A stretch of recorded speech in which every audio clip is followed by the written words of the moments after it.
Right, there we go then. We're now on to Mr. John Cope, That's who's right. just started laying rails for That's tubs right. That's right. in 1938. Yes, So that would be anywhere within the pit. that's right. Most of my life is that way on, as you will see. Yeah, yeah. So you'd have gone down the Hesketh, Oh gone yes, down the Institute. everywhere. Yes, because the next move I was dumped in with the surveyors. Yes, I've seen that one. Then 1939. My dad thought a year road laying would be hard enough labour. now with the surveyors, this is where the interest comes in with the Jack family, Yes, because Isabella Newcomb, who's Jack's so, granddaughter, yes, who's very, very interested in seeing you, and obviously if we can get the information for her as well, by all means. who's done it. Yes, So you were under Ralph Jack. correct. If you like a little comment there, he could tell more funny stories than anybody I've ever known. Got you. He really was good. So surveying then, John. What happened then? Where were you? Well- Everywhere within Chatterley still? That's right. Every one of the 47 miles we travelled. But we were a team of underground surveyors that Rafe looked after. There was Peter Wayne, Yeah. and I think for a short time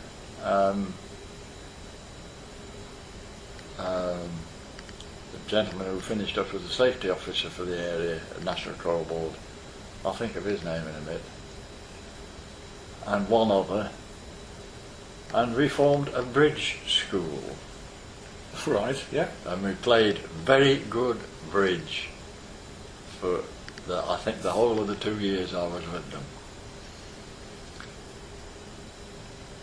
Okay. And Peter Wayne was Roger Wayne's son, and Roger Wayne was the manager that was sacked for my dad to come in. Okay. Right. So there was Yeah. a bit of tension for a while, Yeah. you know, just Yeah. an odd bit of a strain, but we got on very, very well. So what were your shifts then? We Did you work shifts as a No. surveyor No, we worked.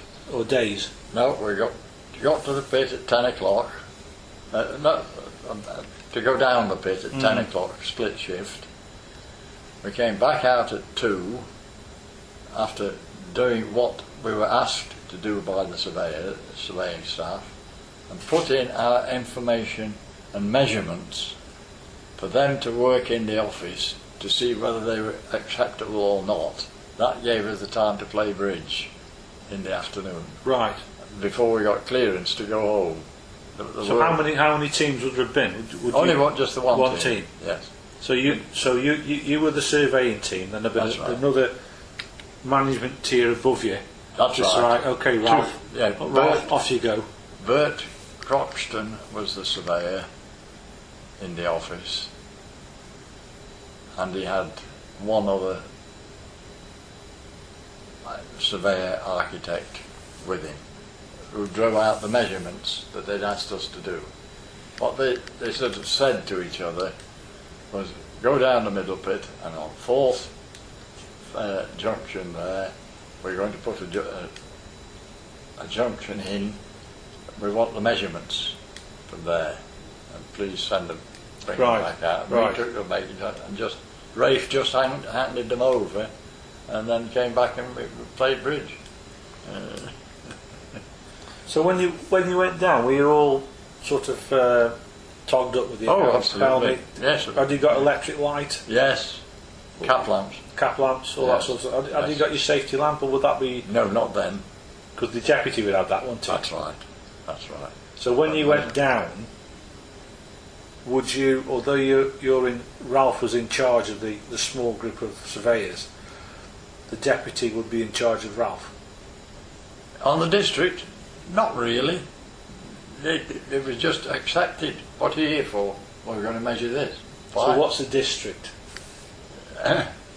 Well, a district normally was a coal face, Got you. and any development work to it or leaving it. Yeah. was, So basically what you got, you were talking, the underground was basically spoke to as a town. Yes, So you got a district, that's right. and you got your cruts, haven't you? Correct. And you got your dips, Correct. and you got all that sort of stuff. Yes. And what you got is you got your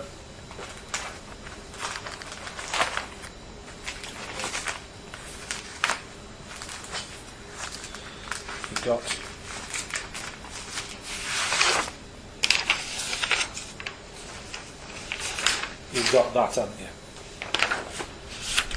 That's right. So yes. you got your strata that was going through the whole of North Staffordshire, Correct. and as it went through all of North Staffordshire, it would be given various names like Bowling Alley, Hard Mine, yes. Banbury, Coxhead. And was Coxhead the most The thickest. thickest? Yes, and the nicest coal. Yeah. So really looking at that, and you've got your pits, which are Winstanley Middle Institute Platt. I take it the Hesketh, hang on, the Institute and Platt Yes, were just on the Coxhead. that's Looking at right. that. But the Hesketh, Went down as far as the Wimpany. it went down as far as there, and then a dip all the way down here, and along here, Bullhurst. and believe it or not, Because then if you're going towards Kidsgrove, that's right. you started to pick up on Victoria's scenes, aren't you? That's where we'll Birching Wood. Birching Wood. Yeah, and it's about here when I did my surveying with Rafe Jack. We were going to go to what was called rearers. The seams were going to get a bit steeper and steeper and steeper. Where my granddad worked, it was Yes. very steep working there. But when your granddad worked at Birching Wood, it would have been beneficial because he wouldn't have to go down as far. That's right. Because Well, obviously in the early parts Well, the early parts of the mining, if it was high, if it was That's right. nearer to the surface, it got easier for him. We were doing an experiment down here at double packing in the Coxhead when we discovered water in the roof Again. for the first time, and Rafe and I were sent to Birching Wood to see if Birching Wood shafts or colliery had filled up with water. Right, that's in there, isn't it? That now? is, it is. Yeah. And when we got there, it was running out of the surface. We didn't even have to measure it. Got you. So they were going to buy a section of coal here. Chatterley Whitfield was off but Birching Wood. but they decided not to because of the amount of water that was Okay. there. Right. Yeah, got that one. Right, where are we then? Surveying. Well, Ralph. that's about 42, 3 somewhere. I've got 90-40 blank. Yeah, A question mark. yeah. I've forgotten when Okay. that was, but never mind. We'll find it another way. Got that one. Working with Ralph Jack, he talked about the little incident which is classed as nasty, Yes. the Winstanley. Yeah, that's right. When he got stuck. Stuck. Again, the wooden guide rods split, and as the cage guide rod came down, it wedged itself in there and left Ralph stuck on the side. Well, hasn't one of the shafts got a slight kink in it? No, One of them. no. I think the middle bit the had. middle bit had. Yes, but Winstanley hadn't. Right. And then, obviously, for the uninitiated, how did you know that the cage was at the bottom? It wasn't. It was. No, but when you went down, how did the winding man know it was at Oh, the we got a bottom? big instrument telling him exactly where the cage was. So it wasn't hit and miss then? No. Once he got him stuck, we knew he was stuck, but we didn't know how to get him out Got you. of being unstuck, because Yeah. cage one had gone down there and stuck, and this had come up until Rafe could perhaps see his opposite cage right opposite him. Yeah. Now we could lower that down until we got the ropes coupled together. Yes. But did we pull that up, and would it damage the cage? And would Ralph be in trouble? Mind, it was only about 100 feet down, so we could talk to him. And then you sent the shaft man down That's right. to have a look. That's right. And he sorted it all out. And they held hands, and we pulled them up. Got you. Okay. So you were with Ralph, and you also talked about saving water. Ah, we did. Yes. Now, I don't think anybody ever appreciated the fact. I heard somebody say that the middle pit was full of water. It wasn't. We had tapped into a high lane fault when they sunk the pit, and ever since they sunk the middle pit, they've been pumping water in a circuit up on the top, round to the high lane fault, and down again, and up and round, and up and round, and up and round, and up and round. Right. Now, we were going to build that big heap, Yes. and before we built that heap, we got this stream running underneath, Yes.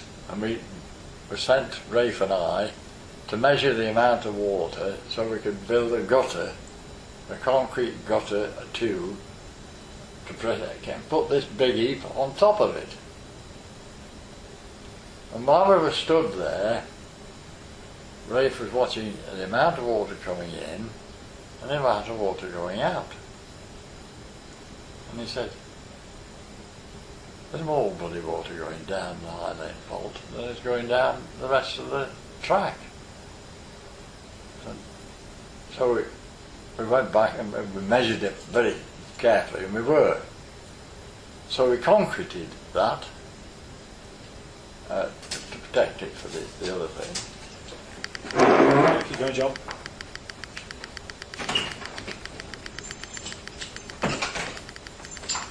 And we got a nice big steam engine pump in the middle bit. Yeah. And after we concreted in, we slowed that pump down from pumping 10 hours a day to pumping 2 hours a day. And this has been going on from the late 1880s? That's right, that's right. Isn't it odd? Because I've found some photographs of the tunnels they've actually made, and they're a work of art. Oh yes. Underneath the heap. They were. Somebody's been in there several years ago, and they're just, lovely. Nice arched, all brickwork. Well, my dad was a great experimenter in tunnel work, and we surprised a lot of people with the experiments that he carried out. That because of the strata and the way it is, and you drive a tunnel down it, to protect it in balance, as it were, you don't want to put something in artificial which is going to stress it even worse. Even more, right. And on one occasion, in the Banbury scene particularly, they decided to put the arches upside down. The roof was very strong, but the floor was soft and bubbled up. Right. So, as we made the roadway, we put the arches upside down. And on one occasion, I went down with the mines inspector, and we walked down this roadway that we'd experimented with. And he stopped me in the middle and he said, "What's your old man been up to now?" And I said, "Nothing." He said, "There's something here that's wrong." I said, "Yes. The arches are upside down." "So they are." He said, "How the bloody hell have you managed that?" you know, but it's, my dad, well, in the Banbury scene at Whitfield, the artists were always upside down. So you were working with the stresses underground. Right, You weren't trying to working balance against them. Yes, trying to balance them out.